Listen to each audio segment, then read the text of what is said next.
I cannot wake up another day of my life to put on overalls and act like I care about belts and nuts, because I don't care about belts and nuts. Barbara.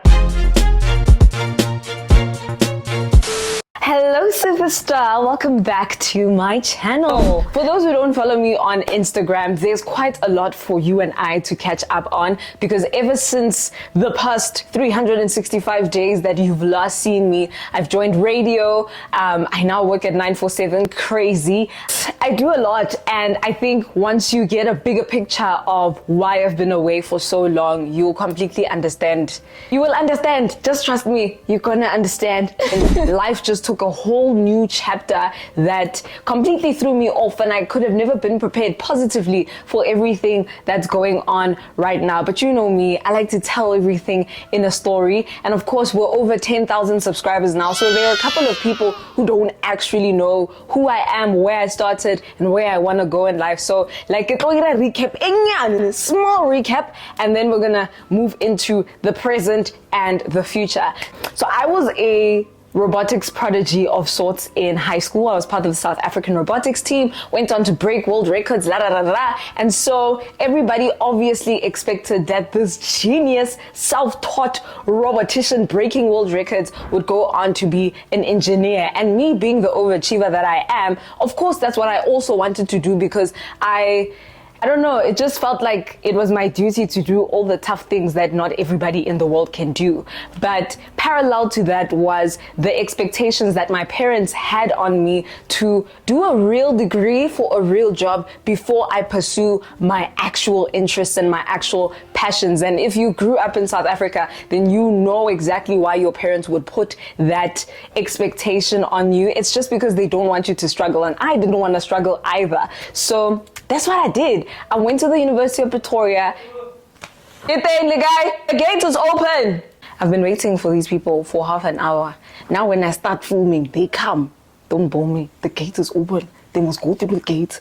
Anyway, where was I? So I went to go study mechanical engineering, and then I swapped to industrial engineering because I thought it would be easier, and it wasn't easier. And then COVID hit in 2019, and I think just seeing how many young people of all ages, regardless of how much money you had in your pocket or not, were just being wiped out.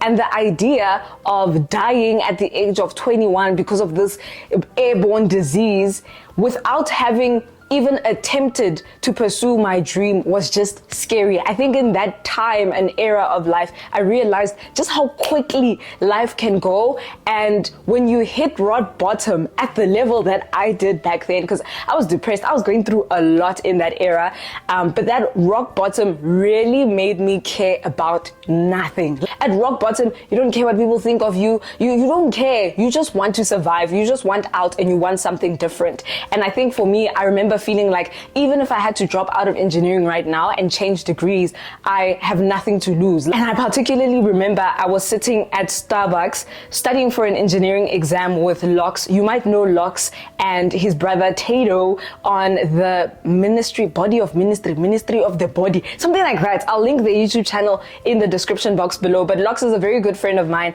and he literally was like, you do realize that once you finish this engineering degree, your parents are not going to just let you walk off and go be a supermodel, right? You do realize that once they've paid all the money and invested everything into you becoming this engineer, you're going to be expected to be an engineer and not pay black tax per se, but like, you know, give the family what the family needs, what the family deserves. And I think that conversation really stuck with me, because I went back home, and in all that rock bottom and drama, I was thinking to myself how I literally cannot wake up another day of my life to do this. Like, I cannot wake up another day of my life to put on overalls and act like I care about belts and nuts, because I don't care about belts and nuts. I might have the affinity and the natural ability towards like building things and creating stuff. Like, I love coding, don't get me wrong. If there's one thing in my new degree that I absolutely love down is coding, building websites, all that little stuff I still love. I'm still a technology girl at heart, but it's not what sets my soul on fire. You can be good at things, but that doesn't necessarily mean that that's what you want to do for the rest of your life. And so after much prayer and thought, I took the leap to leave engineering and pursue a degree in digital marketing. Now, two things happened when I left engineering. I didn't just leave the University of Pretoria, but I had left the home church that I grew up in. So I got saved at 14 years of age and absolutely loved that church. I still am in contact with a lot of my pastors from there because those are my people. Like, they're the people who literally raised me in the faith. And I sat down, I had a conversation with my leader at the time, and I was like, I really just feel like God is saying it's time for me to move. I remember at the time I was reading Genesis chapter 12, the story of Abraham, where God said to him, pack your things and go to a land that I will show you. And yeah, Bo. Yes. How are you? I'm good, and you? I'm good. Yes. The trees overlapping, that's hard. Let me call her. One thing about gardeners, they'll always come at the most inconvenient times. Like, we'll be filming a YouTube video in the background. Today, my mom said to me, the gardeners are coming. Okay, make sure the gate is open. I said, do I need to do anything? She said, no, just leave the gate open. They're not going to disturb you. You can continue with your filming. Just look now. They have disturbed me, not once, not twice, 3 times, damn it! For me at the time, I couldn't really articulate what I felt I needed to do really well. But I'm grateful that they prayed with me and they helped me and guided me through the entire process. So that was really great. I remember sitting with my senior pastor at the time, and she was like, dude, go and figure it out. And if you feel like you've hit a stumbling block and things didn't really work out, just come back to your home church and we'll figure things out together. See how we can put you back on your serving teams and yada. So that was really great. And I really felt like God's blessing was over the whole thing. And that was the most important thing for me. Whenever, even to this day, whenever I'm making decisions or switching stuff drastically, is that I have the peace of God and just agreement. Man, agreement is important. When a husband and wife are married, God will never tell the husband something that he's not telling the wife and cause disruption in the home. The same way that the church that I was married to is not a place where God would tell me to leave by causing row. You understand what I'm saying? So yeah, it was really cool to see that everything that I felt wasn't really being opposed by what my pastor felt God was communicating to her at the time. And I think as time progressed, what I came to realize is that it was still good. The majority of my life, I grew up in Pretoria, and because of that, my home church is in Pretoria. I went to primary school in Pretoria, high school in Pretoria, varsity in Pretoria, and I grew very comfortable with the place that I was in, but also I had a community of people who I ended up trusting more than I trusted the voice of God to lead me and guide me. And I remember in navigating Johannesburg, because when I chose to study digital marketing, I had the choice to either study at the Pretoria campus or the Johannesburg campus. And I remember strongly feeling like I need to go to the Johannesburg campus. Do I know somebody in Johannesburg? No. Do I got accommodation in Johannesburg? No. Nothing about going and putting my entire life in Johannesburg made sense. But as time went by, then the stars started to align and you could literally see why God had things set up the way that he did. Now, the situation with digital marketing was that the school fees for this digital marketing degree in a year was 3 times what my parents were paying at tax. So I remember at tax, I think my dad was paying 40,000 Rand a year just for tuition. And at Vega, tuition for 1 year is 120,000 Rands. And even in the process where I was still praying and trying to figure out if I need to finish this engineering degree or leave it and start a brand new degree, I remember one of my biggest issues was the finances. And I was speaking to Dima, who's also a lady who used to go to my old church, and just saying to her, bro, I don't know how I'm going to navigate this. Where are we going to get the money for me to finish all 3 years of this degree? And I remember her saying, just trust God to handle it. If God's the one who's sending you there, it's his bill to pay. And that's exactly what I did. And I mean, granted, I didn't go in there blindly. I asked my dad and my dad said it was fine. So by virtue of him saying it's okay, go, we can do it even with these fees, I thought everything was going to be fine. And fast forward now, I'm in my final year of university. I literally, final year, final semester. It's the last couple of weeks until I get my degree. And I've been paying my own school fees, believe it or not. So a big thing that happened after Miss SA last year is that a whole lot of responsibility just came and rested upon my shoulders. Yeah, guys, when I say the weapons of life were forming against me from my camera breaking, to my laptop breaking. Like, things were just falling apart from the moment I got eliminated until like the end of the year. And I remember just sitting, like, I spent a good 2 weeks just lying in bed every single day because I couldn't understand why it felt like the year started off really well. My entry video, even for Miss Essay, had gotten over 1 million impressions on Twitter and over 1 million views across all my platforms, with every single person eating it up. I remember there were no negative comments, and majority of the negative comments on Twitter particularly were saying like, oh, she's mistaking this for an Mzansi Magic presenter search. This is supposed to be Miss Essay. And then the encouraging comments were more like, if Miss Essay doesn't work out for you, please consider becoming a presenter. And what I found in that time is that there's one thing about me that really is polarizing, and that is my personality. I mean, if you've been watching this YouTube channel for the past 4 years, you've seen me like in all my ages, in all my phases, in all the different elements and personalities that exist. When I'm sick, when I'm happy, when I'm sad, when I'm angry, when I'm me, right?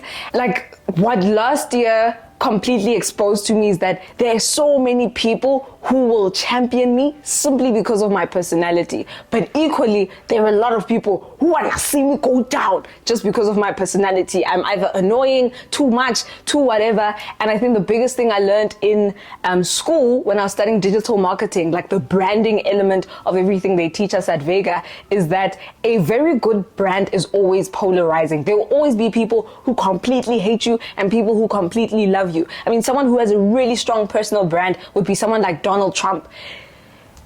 See, even just saying the name, I know I triggered an emotion in you. It could be a really great emotion or a really bad emotion, but you know exactly how you feel about Trump. And because of that, he's got a strong personal brand.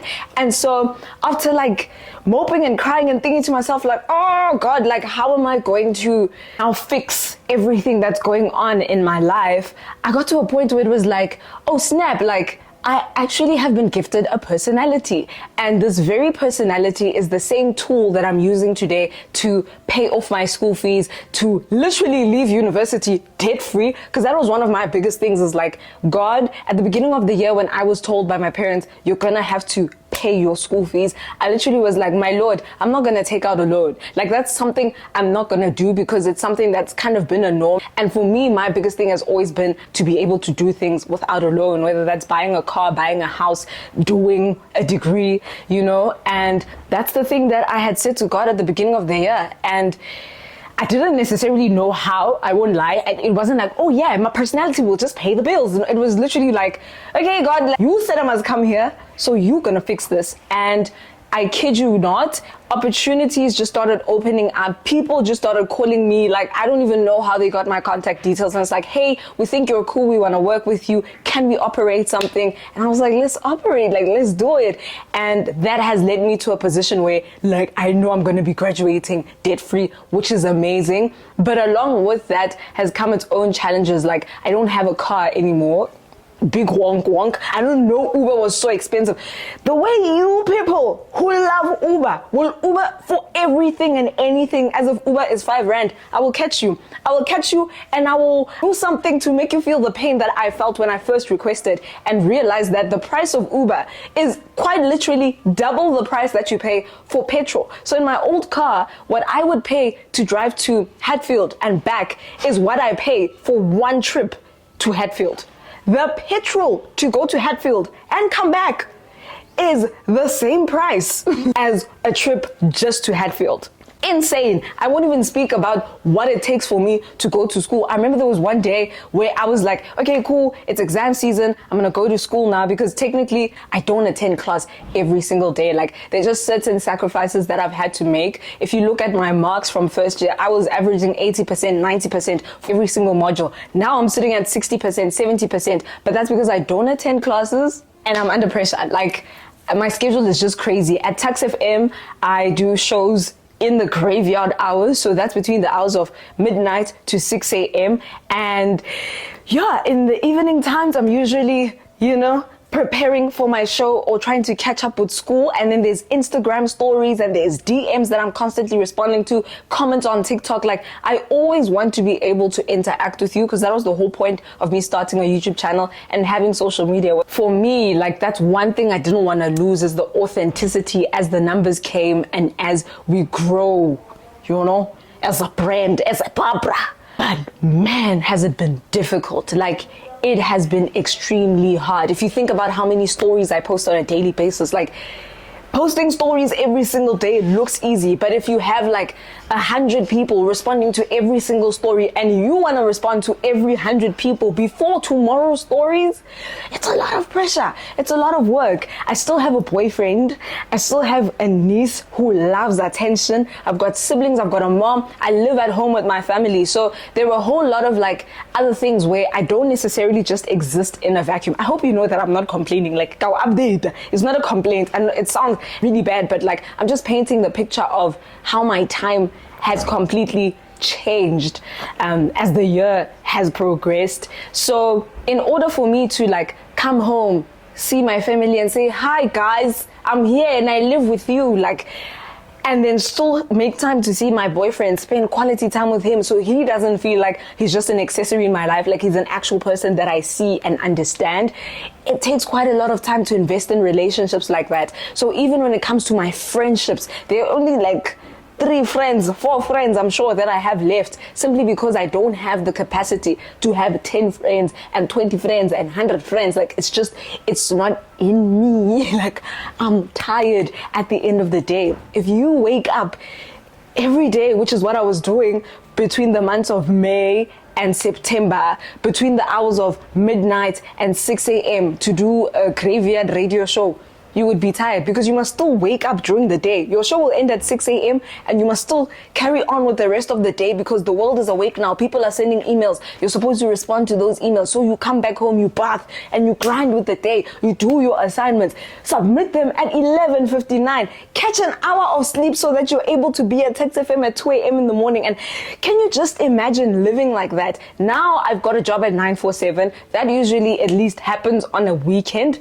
So my weekends now are just crazy. Like, if I'm not at 947, I'm at church. If I'm not at church, don't call me, I'm at home. I'm sleeping. That is what I'm doing. I am sleeping. Like, wow. Really, like, I underestimated what being a full-time student and having 3 jobs to pay for the full-time student would look like. But yeah, even in not having a car, I think what I've found is it's more expensive to get around without a car, fine, but like, it's also more convenient. Because one thing that I found with traveling via Uber, and that's what I'm saying, that it feels like God just kind of allows certain things to happen at specific seasons in my life, because he knows it's all gonna work together. But in the season of my life where I feel like I'm the most busiest and I can't breathe, I can't catch a break, is the moment that I don't have a car. So I sit in the back of an Uber and I'm doing my assignments in the back of the Uber when I'm traveling between Sandton and Hatfield. Like, when I say like that's how God is good, is like, I don't have to be doing nothing for an hour simply because I'm going from point A to B, because from Pretoria to Sandton is an hour's drive. So if you think about it, if I'm going from Pretoria to Sandton just to go to school or just to work, that's an hour that way. And then after school, when my last class would finish, I would drive back home, and that's an hour this way. That's 2 hours of my day that I would spend on the road, sometimes more depending on the weather and if the traffic lights were working. Now, that same hour is an hour that I'll use to do extra work, extra editing for TikTok, stuff like that. And I'm just grateful that things work out that way. The same way that if I use a Gautrain, because that's like one of my favorite ways to get around, where the Gautrain doesn't work, best believe I'm going to catch an Uber. And I love that the Gautrain is like 10 minutes between each station. So literally to get from, not 10 minutes, there's 5 minutes. I forgot the calculations. I think it's 20 minutes. I don't know actually. But I know that it takes me half an hour to get from the Sandton station to the Hatfield station. So on a very busy day, I usually will go start my day off in the morning at Prime Media offices, and then go there, show face, sit down, learn from the people that I can, chat to people, because there's also some phenomenal people in that building that I feel like I have no business getting free advice and learning from, but like, I'm grateful to God that I'm in that position, you know, so I'll just go to the office to spend time with people. After that, I'll take an Uber to my campus just to catch up, show my lecturers the work that I've done, ask questions, ask them to rectify anything. Am I on the right path? Because remember, everything that I'm doing this year is self-taught. I don't actually know what the lecturer is teaching in class. So I have to go back once a week just to show the lecturer my progress on an assignment, ask for feedback, and then tweak it, and then come back next week and ask for feedback. Once I've gone to campus and I've done that, I'll usually take an Uber back to the train station in Sandton, and then take the train all the way to Hatfield to go to Tax FM, do those meetings, do everything that I need to do at Tax FM, and then only do I come home and I'm able to respond to like DMs, edit content, that kind of situation. So you can see like my life is kind of revolve. The wilder thing about it is that in that busyness, I'll get an email that says, hey Bubs, we're doing a campaign for 123 and we'd love for you to be on that campaign. I know one of my favorite campaigns that I did this year was a Baby Soft campaign. Completely new, very first time that I worked with that brand, but because it's a brand that I grew up with at home and I use every single day, it was very exciting to challenge myself in that way. But I remember that Baby Soft campaign, I think it took me like 3 days to film, edit the whole like combo. 3 whole days. Where do I get 3 days in my schedule? It's a lot. It's a lot. So financially though, I don't think I'm going to be getting a car anytime soon. Like as expensive as public transport is, I think I don't want a car if I'm going to have to like finance it and get a loan to pay monthly. I don't want it. If I can't buy it cash, I don't want it. I don't want that car. I'm like, guys, I'm so anti-debt. I really am. But that's a story for a completely other day. Back on the financial goals. Sorry, I hope you realize there are chapters to all of this. The last element of my financial goals is to move out of home. Initially, I was thinking of renting an apartment in Joburg just because like it makes sense. Every time I have to Uber or spend a lot of money to get around, it's because I'm moving from Pretoria to Johannesburg. So moving closer to the center of Sandton as possible would be amazing for me, just in terms of time and the freedom to actually properly create content. I mean, you can see just in the time that I've been here with you, I chose to film today and come back to YouTube slowly. Might I add, very slowly on a day like this because there's nobody at home. I'm home alone. My niece is at creche, my sister's at work, my brother went out with his friends, my mom is at work as well. So there's nobody here. But even in nobody being here, then the gardener wants to come test me. So like there's always situations going on at home. Then it's your turn to cook for the house. Then it's your turn to wash the dishes. Then it's your turn to do the chores. Like there are just so many different elements of staying at home that I feel like take up a lot of my time. Like you can see I've got lights on me. All these lights, there's 3 lights that I've set up and a little like reflector thing. All the things that I've set up right now, after filming, it's gonna take me like a good half an hour to pack everything up and put it in the garage because this is my mom's house, this is my mom's living room, and people need to come and sit here. Same thing with when I filmed the Get Ready With Me. I had unpacked all my makeup. I need to pack it all up and put it away in a corner because I don't have a designated space for makeup because this is not my house. You know what I mean? I can't leave my lights sitting like this because this is not my house. So I feel like a big part of streamlining the process of creating content and everything else that I need to do in terms of my podcast and, you know, the tutorial, all those nice things that we like to laugh and kiki over. Those things, it takes me an hour to set up. It's just a lot. So moving to my own apartment, I can set up a space designated for everything. I know in this corner I'm going to do Get Ready With Me. In this corner I'm going to do Get Dressed With Me. In this corner I'm going to do my podcast. I can leave my lights. I don't know if you've seen with Courtney and Renee, they literally, the entire living room is set up for it used to be when they filmed it at home, set up for their podcast. They literally leave their microphones, everything set up like that. They wake up, they film, they unrecord. It's fine. Like everything just moves smoother when you've got your own space and you can control the times that you film, because as soon as, what time is it now? It's 4 p.m. When 5 p.m. hits, my niece is gonna come back. My niece does not leave me alone for a good 10 minutes. Like, every 10 minutes she will, Auntie Barbara, why? Auntie Barbara, can I show you? Auntie Barbara, look at me. Like, she's just always got, and again, like, there's nothing wrong with that. She's a niece. That's her job. Like, she's a baby. She requires that. And if I'm gonna be a good auntie, I can't be like swatting her like a fly. I need to sit down and be present with the baby. But beyond being present with the baby, it definitely isn't conducive to filming a video. Same with if my mom was in the house, like you would probably hear her like shouting because my brother left his sock on top of the fridge, or like, you know, something like that. Like, there's always just something going on when there are people in the house. So yeah, that would be amazing. Moving on to the brand aspect of everything. Like I mentioned, I'm in my final year of university, which also means that low-key, my parents at the beginning of the year had expected me to now go corporate and, you know, earn a salary from this digital marketing degree. And again, I don't mind working as a digital marketer in corporate. Like, if I had to wake up and be a digital marketer for Pepsi, and every single day that's the work that I'm doing, great, I'm happy. I'm happy to do it. As long as like I'm involved with social media, coming up with creative campaigns and creative ways of conveying a message, I'm happy to do that. Like, I don't mind. But I would be happier not doing that. Like, I would be happiest owning my time and working for myself. And I think paying my school fees was one of the things that low-key I had to do to kind of convince my parents that, like, I don't have to work, hey? Like, I'm gonna be fine if I don't work. But I won't lie to you, it has been one of the most testing things having to source that big amount of money, simply because there will be brands. Like, I was approached by this alcohol brand, and there's nothing wrong with an alcohol brand. It's just that, like, you know, I don't really drink. Like, I haven't really dabbled in alcohol like that. I've had champagne, but that's because, like, there's always a 21st or a wedding or something where they like toast to the what. Then we toast and we drink champagne. But it's always like, oh, one glass of champagne, it was cute, and then we're through. But like, as much as I imagine if I were to become like a drinker, I would definitely drink wine, because I like the aesthetic of like loungewear, wine, face beats. Like, it's cute. I think the aesthetic of drinking wine is cute. Will I actually drink wine? I don't know. I don't know if I actually would drink wine.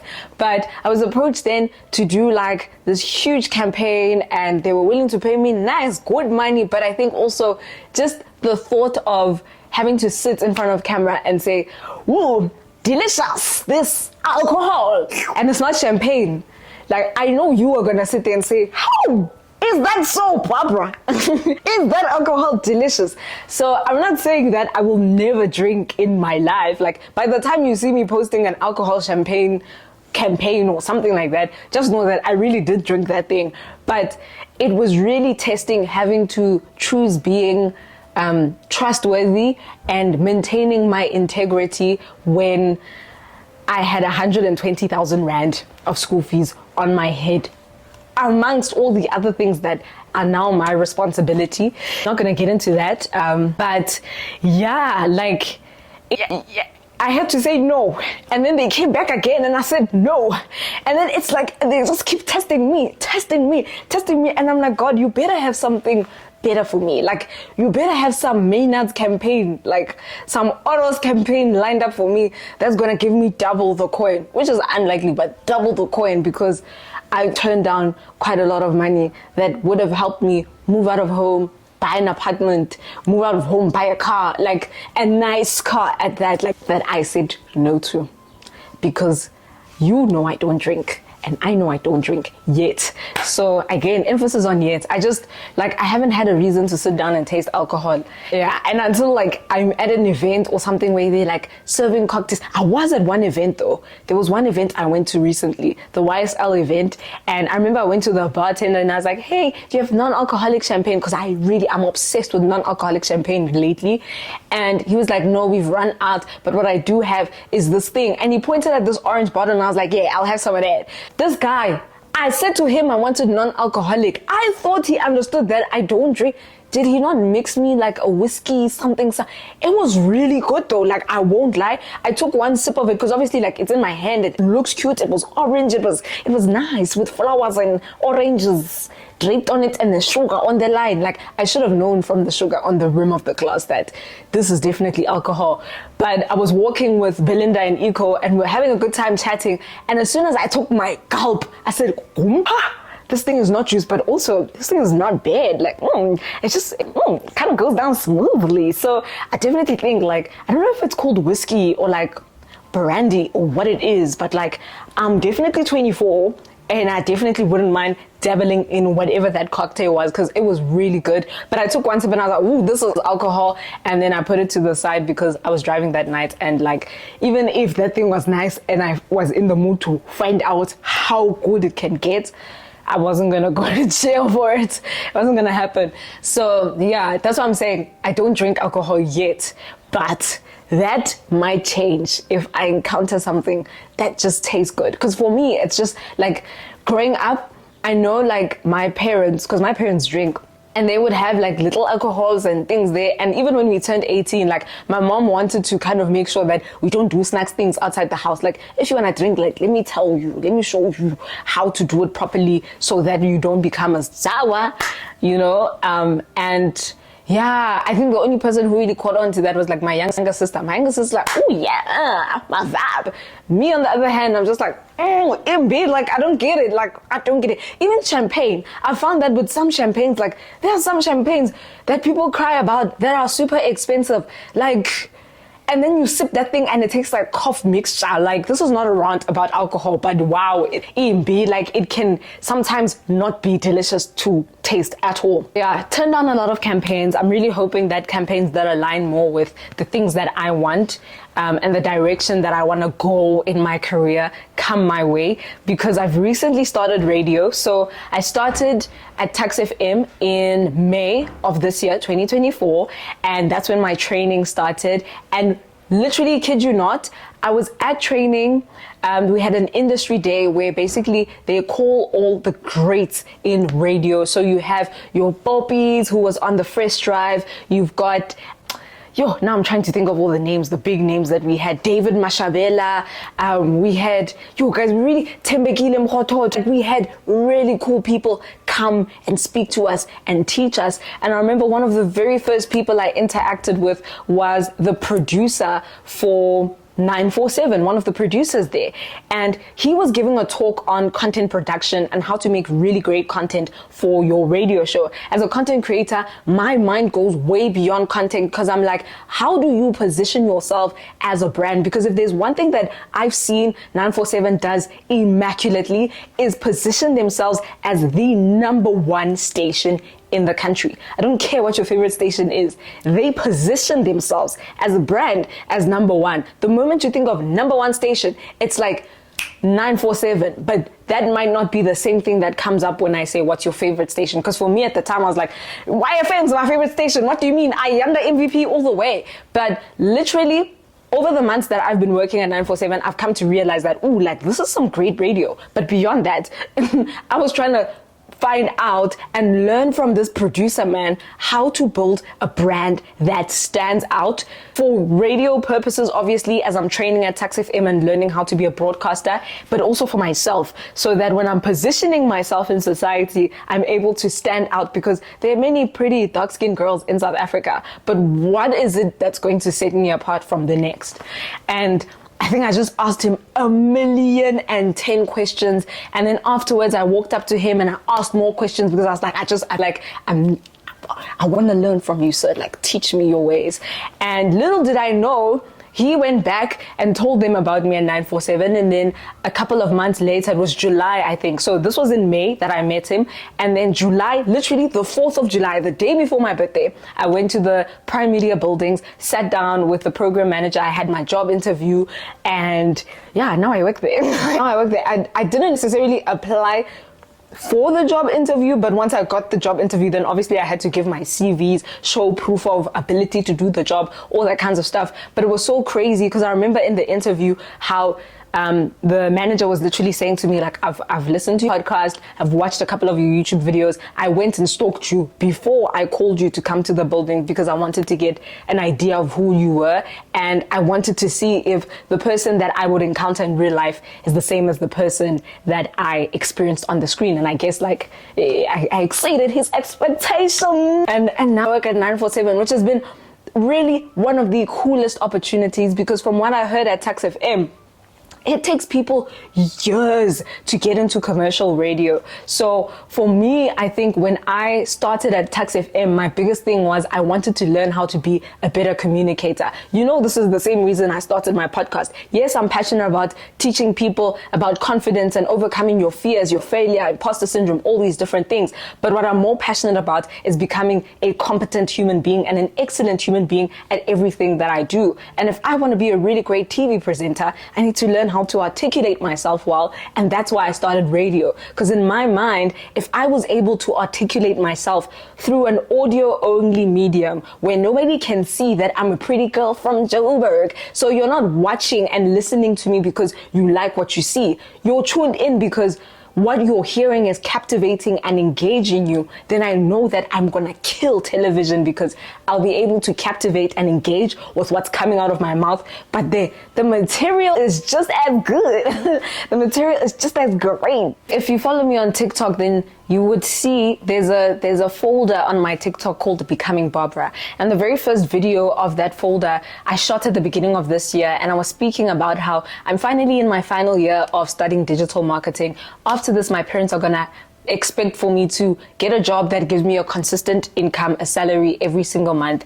And I think for me, when I started radio, apart from wanting to learn how to be more articulate, one thing that I did realize is that if I work really hard in my radio career during my last year as a student, it literally wasn't even last year, January, February, March, April, May. So the last 12 minus 5, 8. In 8 months, if I can manage to absolutely kill it at radio, then by April, which is when the radio new year starts and they appoint radio DJs for different radio stations, by April, I should be able to bag me a radio gig somewhere and be paid a monthly salary that isn't going to take up majority of my day. Because the thing with working a 9 to 5, like I said to you, is that I don't mind working a 9 to 5. In fact, 9 to 5 is great because it will give me the chunk of money that I need in order to execute all the ideas that I have for content and whatever, without having to wait for a brand deal, because my salary allows me to be able to afford those things, right? Having a job for me isn't necessarily something that I'm like, no, I don't want a job. But being able to have a job that doesn't require 9 to 5, but will still give me a salary every single month, that was my prayer to God. And I think he completely exceeded my expectations, because that's exactly what I have now. Like, way beyond the April that I had anticipated is a monthly salary that comes in, and I don't have to be working like 12 hours a day, 5 days a week in order to get that salary. Like, I just have to do 3 hours of work. Literally, like, it's 3 hours of work every single week. Well, depending on how many like slots I get in the week, but like 3 hours minimum in a week, and I'll get my salary at the end of the month, which is great for me. And the reason I really wanted something that flexible is so that I can still do the things that I'm passionate about, that I really feel like make an impact under my own like terms. Because when it comes to radio, there's a certain program that you need to follow. You need to cater for a broad audience, speak about a broad range of topics that sometimes, to be honest, I'm not necessarily super passionate about. Like, talking about current affairs, yes, it's important, but like I don't want to talk about that all day, every day. But what my own platforms, like my own YouTube channel, my own podcast, allow me to do is sit down and interview people and ask them the questions that I actually want to know, not the questions that align with the station's, direction. Another thing with having your own platform is that you get to control the narrative around it. Like, Mac G actually is someone who used to work at 947. Believe it or not, Mac G worked at 947, and he started his own thing, that podcasting situation, simply because because he wanted a platform where he could just be Mac G. And you can see he's doing amazing at being Mac G. I'm not saying agree with him or disagree with him. What I'm saying is you can see how that was the best decision he could have ever made for his career and his objectives in life.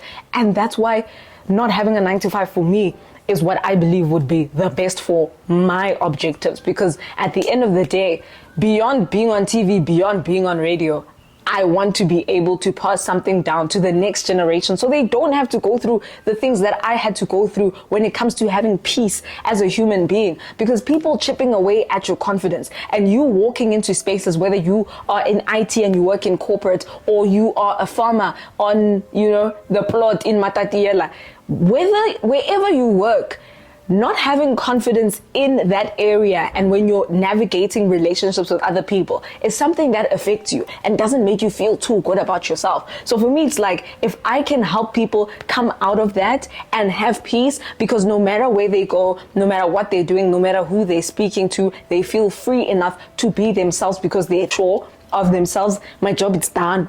My job is finished, okay? And so in the bigger scheme of things, YouTube was definitely one of the first platforms that had to go when I ran out of time. Not because YouTube is not important, but the thing with YouTube is that your reach is very limited. Like, people who watch your YouTube channel are people who actually know you. Like, you have to know that I exist in order to watch my videos on YouTube. Do you get what I mean? But if I'm on TikTok, for example, you don't have to know that I exist for you to see my TikTok, because I'm going to pop up on your For You page as long as I'm consistent. And I've done Get Ready With Me's in Setswana, in Zulu, while getting ready to meet my boyfriend's family in English. And all of these videos have over 100,000 views. Why? Because I myself, I'm able to bring my personality to the forefront and people resonate with that. So TikTok was just one of those things where I felt like if I can expand my reach and build a bigger reach of people, then those people will automatically come to YouTube. And once they're at YouTube, they'll discover my podcast and then get into the conversations that I actually want to get into. I think with my Instagram, where things are kind of going, it's more a work platform. Like, what I've realized with Instagram is that, especially in entertainment and the direction I'm trying to go in, it's more of a CV than anything. So it's very important that your Instagram shows your work, shows, what you're capable of doing. So if you're an MC, ask a friend to come along with you and take videos. By the way, like, if there's anything about my journey that you're looking at and you want to learn more about it, just let me know in the comment section. I'll definitely do a video about it, because I know there are a lot of things that I found out for myself that feel like common sense, but you're probably watching this trying to get into those spaces and it's not common sense. So tell me that it's not common sense and I'll sit down. I'll tell you how to network. I'll tell you how to set up professional headshots. I'll tell you how to set up your Instagram so that when an employer at 947 wants to check you out, they're able to find every other thing that you are doing and see that you are capable. Because something that I know they saw a lot of was my clips from Tax FM, my little radio snippets. And at the time that I joined Tax FM, nobody was doing that at Tax FM. Nobody was sharing snippets of their show on social media consistently. But I did that because I'm a social media babe. I'm a digital marketing babe. It's just what I do. And that led to people being able to track my progress. And I remember that same producer that I told you I had met at Tax, he actually followed me later that day and had been watching me progress from where I started with my first show on the 2nd of May until today. He still watches my stories, and every now and then he'll say, great job, you're doing amazing. And I've got people around me at 947 who want to listen to my shows, and they'll say, this is how you can improve on your show. So for me, it's like I've really come to a point where a lot of the things that I'm doing, I'm trying to find the English words, but I dedicated the entire year to just learning and building a foundation for the brand that I'm trying to, kind of set up going into the future. So everything that I'm doing right now with my time are things that are paying me. If I'm doing TikTok, it's because TikTok is paying me in reach. It's putting me in front of 400,000 people over a stupid, get ready with me video where I'm just, tapping. And that's the payment that I've gotten from TikTok. If it's on YouTube, Tax FM, I don't get paid like a monthly salary to be on air, but what they are paying me with is a lot of skill. So all the hours that I spend on air, I do a minimum of 6 hours at Tax FM every single week. That's without the MCing that we do at graduations, at all the UP events and whatever. Those are extra hours on top of the 6 hours weekly that we contribute to Tax FM. And in return for that, I get a lot of skill, I get a lot of feedback. And when I went to Tax FM, I knew that I wasn't going to get paid monetarily, but I was going to get paid in skill. And it was a safe space for me to try something new and be able to fail without like anything major happening, like sponsors pulling out or like, you know, being fired, for example, where not that at Tax FM they expect you to fail, but at Tax FM it's a campus radio station. They expect you to not be a professional radio, you know, host. And so they train you and they give you feedback, not in a snappy you suck way, but in a way that builds you up and helps you become a great broadcaster.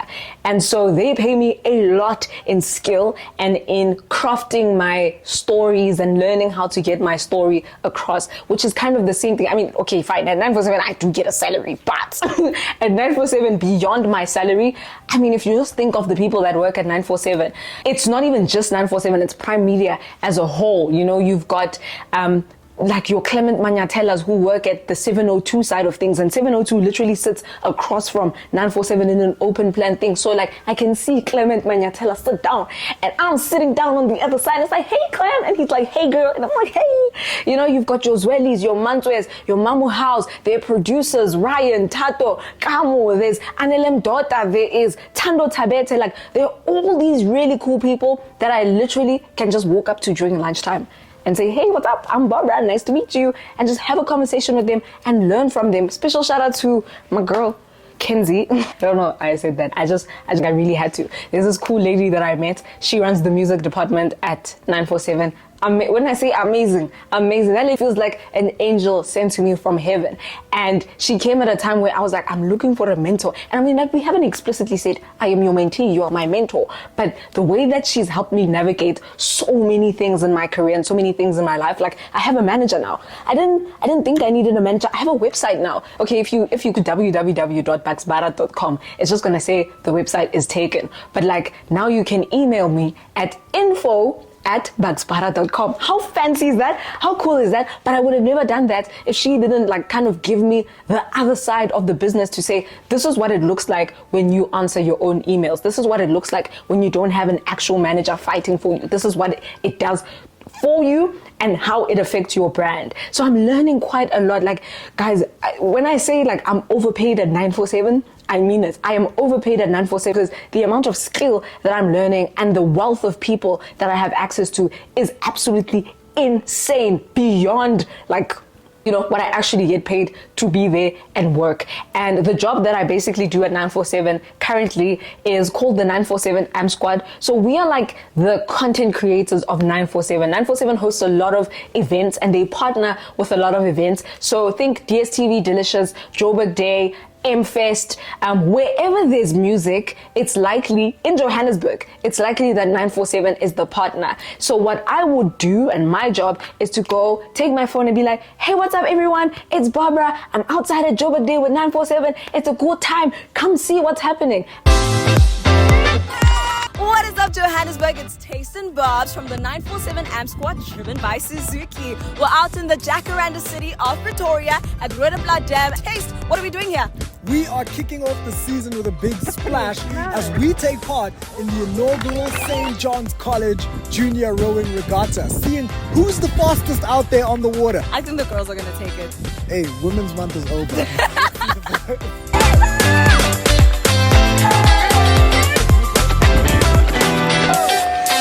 And then just take you through the experience of the day so that if you didn't buy your ticket, you have FOMO. I mean, it also does come with perks, but like the perk is that I get to be out and about, and it's not always just music festivals. I know there are times like last weekend, they sent me to Four Ways Farmers Market because Durban Tourism was doing something there. So I literally had to go there. It was me and Chan, and we're like, hey, what's up? It's Barbara and Chan. We're at the Four Ways Farmers Market. Come see what's happening here.